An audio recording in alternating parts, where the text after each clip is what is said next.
ආයුබෝවන් කේලියෝ fashion YouTube නාලිකාවට ඔබ සැම සාදරයෙන් පිළිගන්නවා.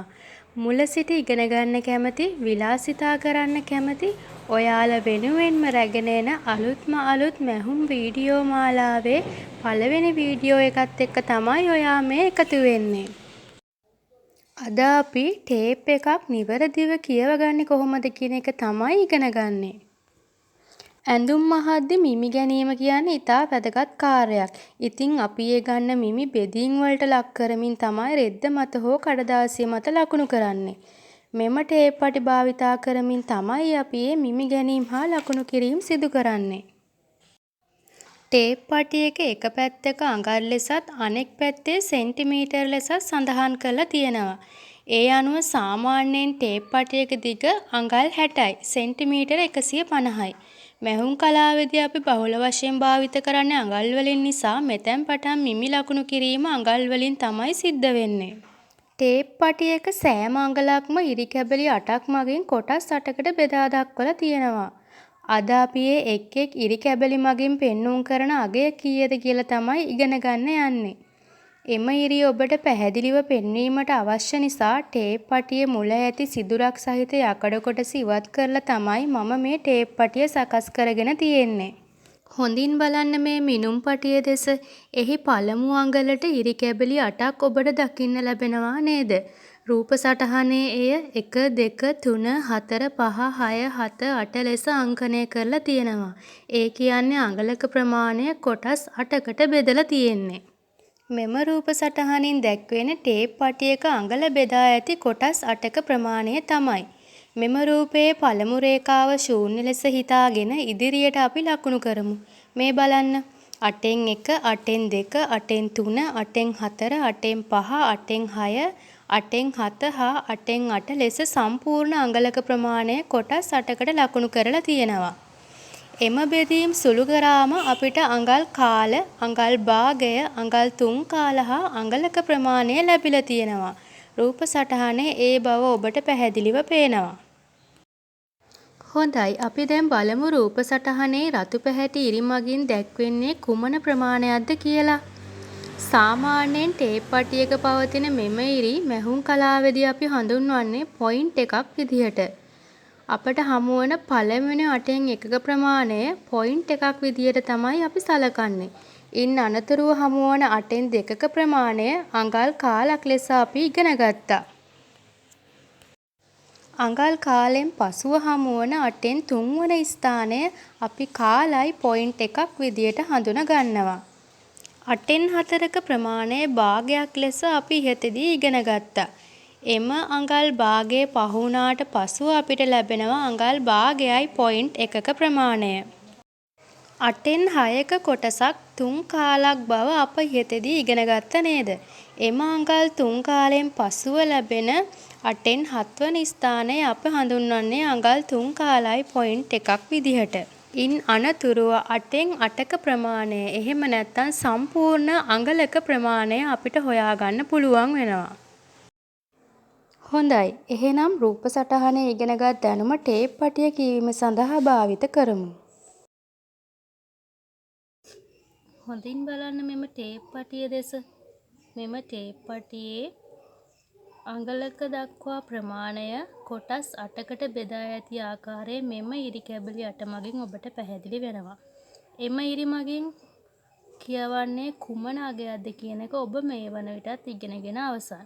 මේ තියෙන්නේ වම් අත සිට ගත් විට පළමුවෙනි ඉර පොයින්ට් එකයි, ඉන්පසු අඟල් කාලයි, ඉන්පසු තුන්වෙනි ඉර අඟල් කාලයි පොයින්ට් එකයි, හතරවෙනි ඉර අඟලේ හරි මැද එහෙම නැත්නම් අඟල් භාගය අපිට එය අඟල දක්වා නවාගෙන මේ ආකාරයට නවාගත් කල අඟල් භාගයේ මැදින් හරියට නැවී යන ආකාරය බලා ගන්න පුළුවන්. අඟල් භාගයෙන් පසුව අපිට හමුවනවා අඟල් භාගයයි පොයින්ට් එකයි. ඉන්පසු අපිට හමුවනවා අඟල් 3 කාලක කොටසයි. එම 3 කාලෙන් පසුව හමු වෙනවා ඉරි කැබැල්ල. එය අඟල් 3 කාලයි පොයින්ට් එකක් විදියට සලකනවා. ඉන්පසු අපිට අඟලේ සම්පූර්ණ ප්‍රමාණය බලා ගන්න පුළුවන්. මේ තියෙන්නේ එම අඟල. මේ අඟල් 2 3 මේ ආකාරයට ටේප් පටියේ අඟල් 60ක් අපිට කියව ගන්න පුළුවන්. මේ තියෙන්නේ අඟල් 60 දක්වා මම ඉහෙත්දී සඳහන් කරා. ඒ වගේම සෙන්ටිමීටර වලින් සෙන්ටිමීටර 150ක ප්‍රමාණයක් තියෙන බව ඔබට පැහැදිලි දැන්. දැන් අපි ටේප් පටිය භාවිත කරමින් පුද්ගලයන්ගේ සිරුරේ මිමි ලකුණු කර ගමු. හොඳයි. පුද්ගලයෙකුගේ උරහිස මිම්ම 14.5යි කියලා හිතන්නකෝ. දැන් අපි ඒක හොයාගමු. ඉතින් මේ තියෙන්නේ 14. ඉන් පස්සේ 14යි 15යි හරි මැද අපිට හම්බ වෙනවා 14.5. සාමාන්‍යයෙන් අපි උරහිස මිම්ම ලකුණු කරන්නේ දෙකෙන් බෙදලා. ඒ නිසා මේ අගේ දෙකෙන් බෙදන්න ඕනේ. මේ බලන්න හරිම ලේසි. මම මේ ටේප් පටිය භාවිතා කරලම තමයි මිම්ම දෙකට බෙදාගන්නේ. ඊට පස්සේ අපිට හරියටම හමු වෙනවා 14.5 දෙකෙන් බෙදුවම ලැබෙන අගය. ඒ කියන්නේ 7යි කාලයි.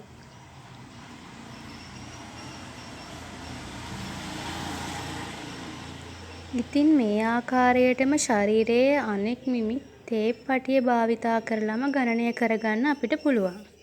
පුද්ගලයෙකුගේ අතාග වට ප්‍රමාණය 10යි 3 කාලක් ලෙස සිතමු. මෙම ප්‍රමාණය ඔබට එකවර සෙවීමට අපහසු නම් පියවරෙන් පියවර අපි මැනගමු. 10යි 11යි අතර ඇති කොටස් අපි කියවමු. පළවෙනි එක 10.1යි, දෙවැනි ඉර 10යි කාලයි, තුන්වෙනි ඉර 10යි කාලයි 0.1යි, හතරවෙනි ඉර 10.5යි, පස්වෙනි ඉර 10.5යි 0.1යි, හයවෙනි ඉර 10යි 3 කාල. ඔන්න අපිට 10යි 3 කාල හමු වුණා. ඉදිරියට අපි කතා කරොත් හත්වෙනි ඉර 10යි 3 කාලයි 0.1යි, අටවෙනි ඉර 11 විදියට අපිට හඳුනා ගන්න පුළුවන්. ඒ අනුව 10 සිට ඉදිරියට ඇති ඉරි ගණනය කිරීමේදී ලැබෙන 6 වෙන ඉර 10යි 3 කාල ලෙස අපිට හඳුනා ගන්න පුළුවන්. මං හිතනවා මිනුම් පටිය කියවීම පිළිබඳ පැහැදිලි අවබෝධයක් ඔබට ලැබුණා කියලා. දැන් අපි යමු සම්මත මිමි වර්ග කිහිපයක් හඳුනා ගන්න. අඟල් 12ක ප්‍රමාණයක් අඩි 1ක් විදියට තමයි අපි සමාන කරලා තියෙන්නේ. ඒ වගේම අඟල් 36ක් යාර 1යි. ඔබ වෙළඳපොලෙන් රෙදි යාර මිලදී ගන්නව නේද? ඉතින් මේ මිලදී ගන්නා රෙදි යාරය තුල මෙම අඟල් 36ක ප්‍රමාණය තමයි අපිට ලැබෙන්නේ. යාර 1ක් සමානයි අඩි 3කට. යාරයකට තියෙනවා අඟල් 36ක්. අඩියකට තියෙනවා අඟල් 12ක්. එවැනි තුන් ගුණයක් තමයි යාර 1ක් විදියට සලකන්නේ. අඟල් 39ක් සමාන මීටර 1කට. සමහර වෙලාවට අපි රෙදි වර්ග යාර වලින් නැතුව මීටර වලින් ඉල්ලනව නේද? ඉතින් මේ මීටරයකට අඟල් වලින් 39ක් තියෙනවා. ඒ අනුව ඔබ රෙදි යාරයක් වෙනුවට මීටරයක් මිලදී ගන්නා විට යාරයට වඩා අඟල් 3ක් වැඩියෙන් රෙදි ලබා ගන්න පුළුවන්. මීටර 1කට සෙන්ටිමීටර 100ක් තියෙනවා. ඒ කියන්නේ මීටරයක් ඇතුලේ අඟල් 39ක් තියෙන බව ඔබ මේ වන විටත් දන්නවා. මිනුම් පටිය කියවීම පිළිබඳ සම්පූර්ණ දැනුමක් ඔයාට ලැබෙන්න ඇති කියලා මං විශ්වාස කරනවා. මේ වීඩියෝ එක වටිනවා කියලා හිතෙනවා නම් තව කෙනෙක්ට බලන්න ෂෙයා කරන්න. තාමත් අපිව සබ්ස්ක්‍රයිබ් කරලා නැත්නම් දැන්ම සබ්ස්ක්‍රයිබ් කරන්න අමතක කරන්නත් එපා. ඒ වගේම තමයි මේ පාඩම සම්බන්ධයෙන් ඔයාට යම් ගැටලුවක් හෝ නිවැරදි කිරීමක් ඇත්නම් ඔයාලගේ අදහසත් පහලින් කමෙන්ට් කරන් යන්න. මැහුම් ඉගෙනීම පිළිබඳ වීඩියෝ මාලාවේ දෙවැනි වීඩියෝ එකත් එක්ක එකතු වෙන්න කියලා ආරාධනා කරන ගමන් මම ගිහින් එන්නම්. කේලියෝ ෆැෂන් සමගින් මම ලියෝ.